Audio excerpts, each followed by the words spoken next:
Hey everyone, welcome back. Today we're going to talk about digital marketing, what it is, why it's so popular, and how you can build a successful career with it. Digital marketing is the process of promoting products or services using the internet and digital platforms.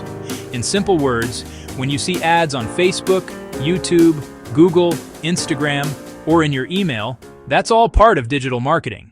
In the past, businesses relied on posters, leaflets, or TV ads to promote their products. But now, almost everyone is online, so businesses must go online too. Through digital marketing, you can reach your target audience easily and at a much lower cost. Part 3. Main branches of digital marketing. Social media marketing, search engine optimization, SEO, Google Ads, content marketing, email marketing, affiliate marketing. Each of these branches offers unique ways to grow your business or earn money online. By learning digital marketing, you can start freelancing, build your personal brand, or get a job in a company. The best part is, you only need a computer and an internet connection to get started.